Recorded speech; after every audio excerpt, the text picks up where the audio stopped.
Le président Lourenço assume la médiation pour la recherche d'une solution au conflit à l'est de la République démocratique du Congo. Depuis plus de 2 décennies, la partie est de la République démocratique du Congo est en proie à des atrocités multiples découlant de l'agression dont elle est victime de la part du Rwanda. Et depuis ce temps, il y a eu plusieurs assises où il a été demandé qu'on lève l'état de siège.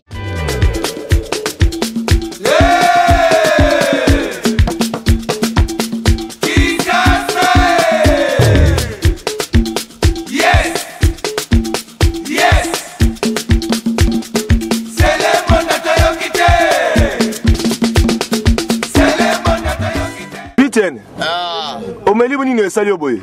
On a venu Zododo. Omeli Zododo putain. Omela ngo.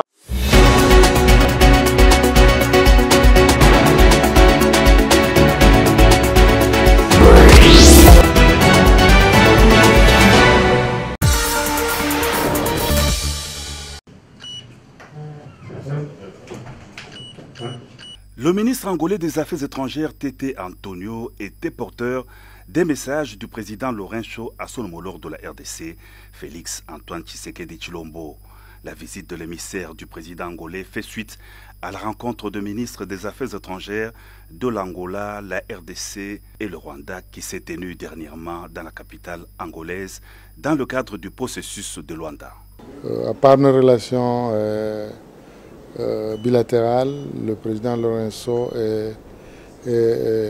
assume la médiation pour la recherche d'une solution au conflit à l'est de la République démocratique du Congo. Et il vous souviendra qu'il n'y a pas longtemps, nous, en tant que ministre, ma collègue, ma sœur Thérèse et moi, et le ministre rwandais, nous nous sommes réunis justement dans la ville de Luanda pour travailler sur ce processus. Et comme vous savez, tout processus a des niveaux. Et il faudrait bien qu'après avoir travaillé entre nous, que les choses montent jusqu'à notre hiérarchie. Je ne connais pas le contenu du message, mais selon les discussions que nous avons eues avec son Excellence, le Président de la République, qui a bien voulu nous recevoir et que nous remercions, les travaux que nous avons, que nous sommes, parce qu'on n'a pas encore fini, en train de faire avec ma collègue, ici de la RDC, y compris notre collègue, le ministre du Rwandais. Donc, partant de la réunion de Luanda, ont été abordés pendant cette audience que le président de la République a bien voulu nous accorder. Je n'irai pas dans des détails, et je n'irai pas dans des détails comme vous le comprenez. Une occasion pour le ministre angolais des Affaires étrangères de réitérer l'engagement continu du président Lourenço qui tient à ce que des solutions soient trouvées à la crise dans l'est de la RDC, et ce, pour que l'on ne s'occupe que des questions liées au développement et aux relations bilatérales entre Luanda et Kinshasa, a renchéri le ministre Tété Antonio.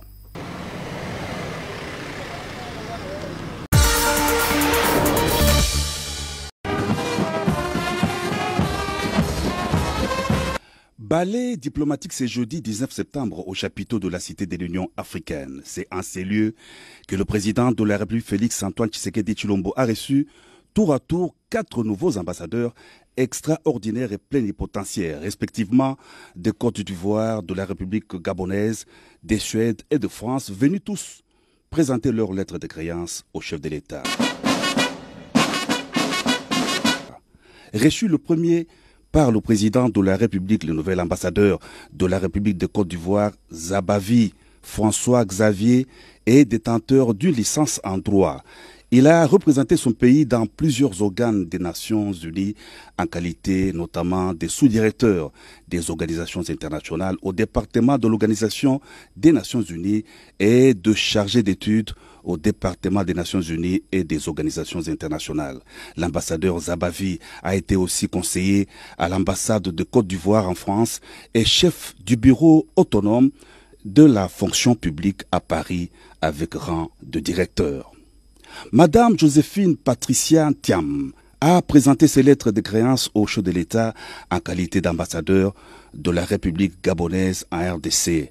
Elle possède un diplôme des hautes études internationales obtenu à Paris, en France, et un diplôme de conseiller des affaires étrangères. Elle a exercé les fonctions des conseillers des affaires étrangères chargés d'études à la Direction générale de la coopération internationale et des conseillers des affaires étrangères, conseillers politiques lors du mandat du Gabon au sein du Conseil de sécurité d'octobre 2009 à octobre 2011.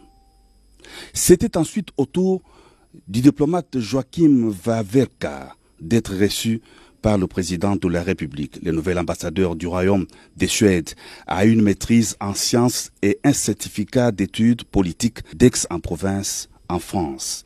L'ambassadeur Wawerka a été notamment directeur adjoint à l'Institut international de recherche sur la paix de Stockholm et ministre conseiller chef des affaires politiques à la mission permanente de la Suède près de l'ONU à New York. La République française, qui organise du 4 au 5 octobre prochain le 19e sommet de l'Organisation internationale de la francophonie, a un nouvel ambassadeur à RDC. Le diplomate français Rémi Maréchaux a clôturé la série d'audiences auprès du président de la République. Licencié en histoire, le nouvel ambassadeur de France détient un diplôme de magistère des relations internationales et actions à l'étranger et un deuxième diplôme de l'Institut d'études politiques. Rémi Maréchaux a occupé plusieurs postes diplomatiques, notamment à l'administration centrale, direction des affaires africaines et malgaches. Il a été deuxième conseiller à Bangui et ambassadeur extraordinaire et plénipotentiaire, représentant permanent auprès de l'Union africaine à Addis Abeba.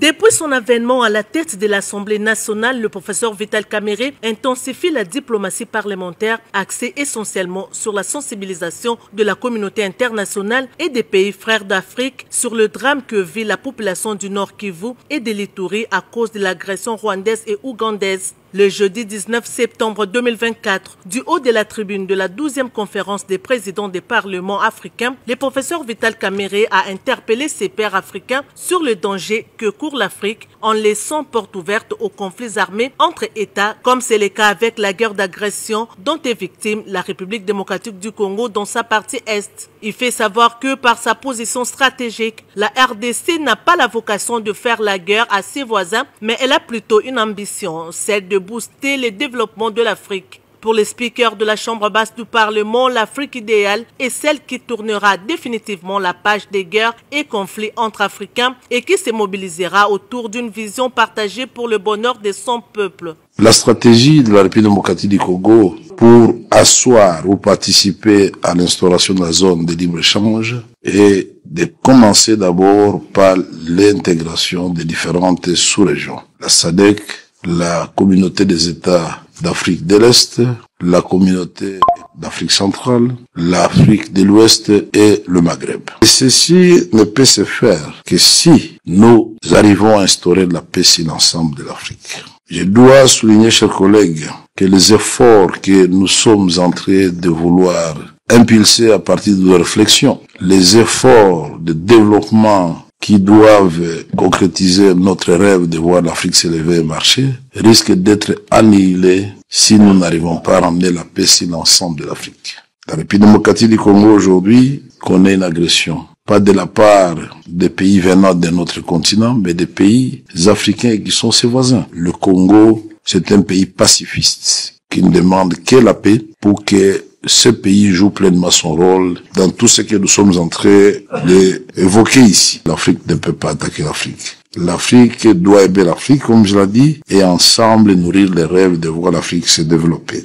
D'autre part, Vital Kamerhe a épinglé la position stratégique de la République démocratique du Congo qui lui confère le statut de pays solution aux grands problèmes d'Afrique et du monde. Un accent a été mis sur les ressources minières, l'énergie avec le projet Grand Inga. En effet, la République démocratique du Congo peut être utile à elle-même et à l'Afrique dans plusieurs domaines. Dans le domaine de la lutte contre la pauvreté, nous avons des réserves de terre de 80 millions d'hectares accessibles et de 40 millions d'hectares irrigables. D'après les études de la FAO, bien exploité comme ici en Afrique du Sud, la République démocratique du Congo peut nourrir 2 milliards d'individus, c'est-à-dire résorber 2 fois les déficits alimentaires mondiaux. Dans le domaine de l'énergie, dans le cadre du plan de développement de l'Afrique, INGA devrait industrialiser l'ensemble de l'Afrique et une partie de l'Asie du Sud-Est et la partie de l'Europe du Sud. Dans le domaine de l'eau, les réserves de la République démocratique du Congo sont estimées à 53% de toutes les eaux douces d'Afrique, 13% de toutes les eaux du monde. Dans le cadre de la transition énergétique, nous disposons de plus de 80% des réserves de lithium, du cobalt et du coltan. Dans le cadre de la biodiversité, mon pays peut contribuer à un plan ambitieux de l'Afrique aussi, parce que nous égorgeons la 2e forêt du monde. Notez aussi que dans son discours, le speaker de la Chambre basse du Parlement a brossé les efforts déjà entrepris par le président de la République, Félix Antoine Tshisekedi Tshilombo, notamment sur la gratuité de l'enseignement des bases qui a permis de réduire à plus de 80% les taux d'analphabétisme en République démocratique du Congo. Il est revenu aussi sur la couverture santé universelle avec la cristallisation sur la gratuité de la maternité et sur l'ambitieux programme du développement des 145 territoires. Après la cérémonie inaugurale le lundi dernier de la session ordinaire de septembre 2024, l'Assemblée nationale a tenu sa première plénière le jeudi 19 septembre 2024. Un seul point était inscrit à l'ordre du jour de cette plénière présidée par le premier vice-président de la Chambre basse du Parlement, Jean-Claude Tshilumbai. Il s'agissait notamment de l'examen et l'adoption du projet de loi portant autorisation de la prorogation de l'état de siège sur une partie du territoire national, à savoir les provinces de l'Ituri et du Nord Kivu. Ce projet de loi défendu par le ministre d'État en charge de la justice, Constant Mutamba, devant la représentation nationale au nom du gouvernement, a été ainsi adopté par les élus du peuple sans débat à la suite d'une motion de l'honorable Mulumba. 331 personnes, 331 députés ont voté pour, 4 ont voté contre et 3 se sont abstenus. Au regard de ce qui précède, le projet de loi portant prorogation de l'état de siège dans certaines provinces du territoire national est adopté. Dans la présentation de ce texte, le Mineta Mutamba a rappelé que l'état de siège avait été proclamé par le président de la République, Félix Antoine Tshisekedi Tshilombo, afin de restaurer la paix dans la partie est du pays en proie à une insécurité chronique.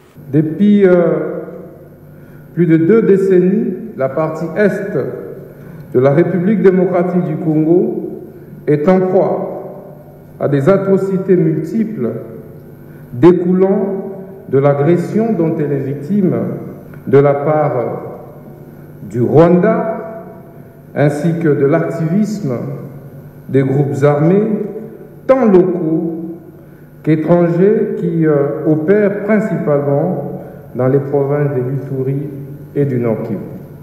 Dans la perspective d'éradiquer ces forces du mal et de restaurer la paix dans la partie est de notre pays, terre de nos ancêtres, Son Excellence, Monsieur le Président de la République, chef de l'État, a par ordonnance numéro 21/015 du 3 mai 2021 proclamé l'état des sièges dans les 2 provinces précitées. Il est de notoriété publique que la situation sécuritaire à l'est du pays, terre de nos ancêtres, demeure préoccupante. En conséquence, La prorogation de ces régimes d'exception s'avère plus que jamais indispensable. Elle permettra, comme par le passé, à nos forces de défense et de sécurité de continuer à faire face aux multiples tentatives d'incursion et attaques de la coalition terroriste M23-RDF et d'autres forces négatives. Le projet de loi que je soumets en ce moment aux élus légitimes de notre peuple comporte 3 articles. Le premier est consacré à l'autorisation de prorogation de l'état de siège pour une période de 15 jours qui prend cours le 24 septembre 2024. Le deuxième article se rapporte à l'abrogation des dispositions antérieures contraires et le troisième article et dernier est relatif à l'entrée en vigueur de l'ordonnance du projet de loi précité. Notons que sur les 338 députés présents à l'hémicycle, 331 ont voté pour la prorogation de l'état de siège. Ici est de rappeler que la prorogation de ces régimes d'exception est d'une durée de 15 jours, conformément à l'article 144, alinéa 5 de la Constitution de la République. Le caucus des députés nationaux du Nord Kivu, représentant le cœur battant d'une population souffrante, a lancé un appel vibrant au VPM, ministre de l'Intérieur, Sécurité, Décentralisation et Affaires coutumières. Il demande l'intensification des actions militaires sur le terrain pour restaurer la paix dans cette province meurtrie par la guerre d'agression rwandaise et les actions terroristes ADF et M23.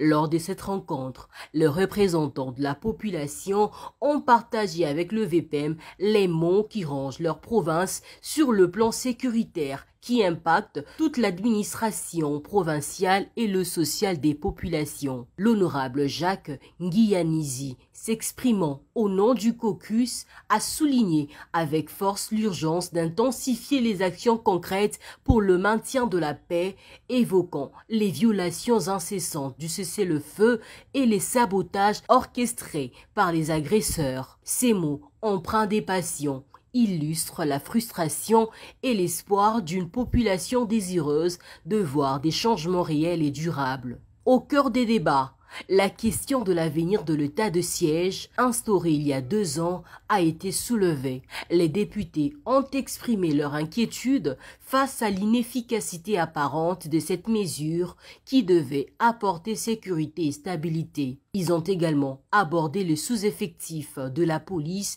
et les tracasseries aux frontières, des problèmes quotidiens qui exacerbent le sentiment d'insécurité au sein de la population. Les députés ont plaidé pour que la province, riche en ressources comme le coltan, soit déclarée province sinistrée. Cette reconnaissance pourrait permettre d'attirer l'attention nécessaire et des ressources pour aider une population qui souffre d'un manque d'infrastructures et des services de base. Parmi les autres préoccupations, la régularisation de la situation administrative des chefs coutumiers, dont beaucoup sont déplacés à Goma, a également été mise en avant. La réhabilitation du tronçon routier Goma-Walikale, projet sous financement de la 6 communes, a été évoqué comme un impératif pour améliorer la connectivité et la sécurité dans la région. Ces infrastructures sont essentielles pour permettre le déplacement des personnes et de biens et pour revitaliser l'économie locale. La problématique de la coopérative Akoge Noki était aussi à l'ordre du jour. Le vice-premier ministre, ministre de l'Intérieur, Sécurité, Décentralisation et Affaires coutumières, Chabani Louko, a écouté attentivement ce plaidoyer. À l'issue de la rencontre, il a réaffirmé la volonté du chef de l'État, Félix Tshisekedi, de mettre fin à la guerre dans cette partie du pays. Il a rassuré que le gouvernement est déjà en action avec un train de mesures idoines en cours d'élaboration pour répondre aux préoccupations soulevées. L'engagement des députés du Nord Kivu et la réponse positive du gouvernement ouvrent la voie à l'espoir. Ce dialogue entre les représentants du peuple et les autorités est essentiel pour restaurer la confiance et travailler ensemble vers une paix durable. La population du Nord Kivu, forte de son histoire et de sa résilience, attend avec impatience des actions concrètes qui transformeront leurs aspirations en réalité. C'est un appel à l'unité, à l'écoute et à la détermination pour bâtir un avenir meilleur, loin des conflits et des souffrances. En tant qu'élu du peuple, notre résilience consiste à dire au président de l'Assemblée nationale qui a présidé la séance qu'on ne traite pas un malade sans l'entendre se plaindre. On nous interdit de nous plaindre, nous qui subissons la guerre. Et c'est ici le moment de dire au président de la République qu'il a intérêt de nous écouter pour que cette guerre prenne fin. Si aujourd'hui vous alliez à Ituri, au Nord Kivu et même au Sud Kivu, vous organisez un référendum par rapport à l'état de siège, 100%, ça sera non à l'état de siège. Mais s'il organise un référendum fermons les frontières avec le Rwanda, ça sera 100% oui pour la fermeture des frontières avec le Rwanda. Et nous insistons que même dans les négociations qui se tiennent, que ce soit à Luanda, que ce soit à Nairobi ou ailleurs, quand nous voyons les délégués en 2021, et depuis ce temps, il y a eu plusieurs assises où il a été demandé qu'on lève l'état de siège. À l'Assemblée nationale, le 29 septembre 2021, nous avons voté une résolution pour lever l'état de siège. Ça n'a pas été respecté. Il y a eu un dialogue où on a appelé tous les dignitaires des deux provinces pour lever l'état de siège. Et tous ont demandé qu'on lève. Ça n'a jamais été levé. Et quand on est en train de continuer à proroger, mais vous voyez le nombre de morts qui continue d'augmenter, le nombre de déplacements massifs, et nous avons en tout cas la conviction aujourd'hui que l'état de siège est devenu un business tout simplement pour les militaires, les généraux qui sont sur terrain. Et donc ça, aujourd'hui, on sait le voir qu'il y a un conflit net entre la population et les officiers militaires qui sont sur terrain. Et donc, on les accuse de faire des exploitations illicites des minéraux, de chercher plus l'argent que d'aller protéger la population. Ils ne se donnent pas parce qu'il y a beaucoup de trafic militaire entre les groupes armés, entre les rebelles et cette armée, certains officiers qui sont de cette armée. Donc il faudra quand même, pour aider notre République, pour aider les chefs de l'État, pour aider la population, il faut quand même qu'on soit franc dans des discussions qui permettront à ce que nous puissions avoir des recommandations, d'autres orientations qui permettront à ce qu'il y ait quand même le retour au calme. Il n'est pas dit que s'il n'y a pas état de siège, le pays ne va pas combattre. Nous avons l'armée qui est toujours disposée à combattre. Avec ou sans état de siège, l'armée combat toujours. Donc nous voulons quand même qu'il y ait de l'ordre pour que les choses puissent redevenir normales. Au moment où je vous parle, pour ce qui concerne la province de l'Ituri, il y a un conflit flagrant entre les militaires et les civils en Ituri. On accuse toute la population d'être des groupes armés, on accuse toute la population d'être des M23. Ça ne peut pas se passer comme ça. On arrête beaucoup de gens en cascade et il n'y a pas de solution et les gens continuent à mourir. Maintenant, par exemple, la RN27 est fermée. Hier, il y a eu plus de 14 morts. Mais on va aller avec ça jusqu'où? Je laisse aux amis des Nord Kivu. L'élu des Rutshuru, député national, Maggie Rwakabouba, est venu encourager la ministre des Affaires sociales, Action humanitaire et solidarité nationale, Aziza Mounana, pour le lancement du programme de la prise en charge des orphelins, des femmes veuves, des militaires victimes des guerres, dont les maris sont tombés sous les champs d'honneur. Programme lancé dans le Grand Kivu. Je me devais d'abord de venir saluer Madame la ministre, la féliciter. C'est la première fois que j'arrive à son bureau depuis qu'elle a été nommée.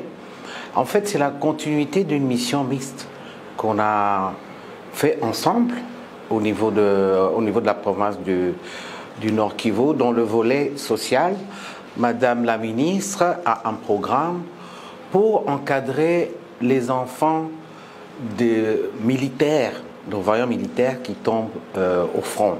Ces enfants méritent un accompagnement du gouvernement dont la ministre connaît ce programme parce qu'elle l'a fait déjà au Katanga et pourquoi pas dupliquer au niveau de la province du Nord Kivu avec tous ces enfants orphelins, les déplacés qu'on a visités ensemble. Et je peux vous dire qu'à l'annonce de ce programme, à commencer par l'Église catholique qui se réjouit de ce programme, nous sommes là pour l'accompagner justement. C'était pour encore échanger, pour faire le point et elle peut compter sur notre appui en tant qu'élu de la province, connaissant tous les problèmes que ces enfants vivent. Et elle-même, elle s'est rendue compte qu'il faut absolument l'accompagnement du gouvernement. En l'espace de 2 mois, la ministre des Affaires sociales, Action humanitaire et Solidarité nationale, Aziza Mounana, a visité 3 fois les Grands Kivu. Du haut de ses 36 ans d'expérience dans les sociales et humanitaires, Aziza Mounana s'engage dans le Grand Kivu avec l'accompagnement de l'Église catholique dans la prise en charge des orphelins et veuves militaires.